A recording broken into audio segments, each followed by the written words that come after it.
Simsiz elektr energiyasi haqida eshitganmisiz? Nikola Tesla zamonaviy elektr tizimlarining asoschisi. Tesla 19-asr oxirlarida simsiz elektr quvvati ustida ish boshladi.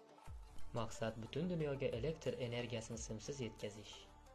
U elektrni yer va havodagi tabiiy rezonans orqali yetkazmoqchi edi.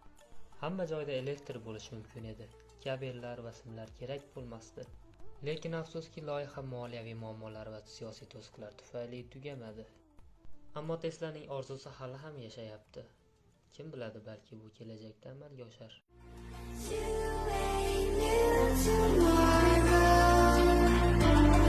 New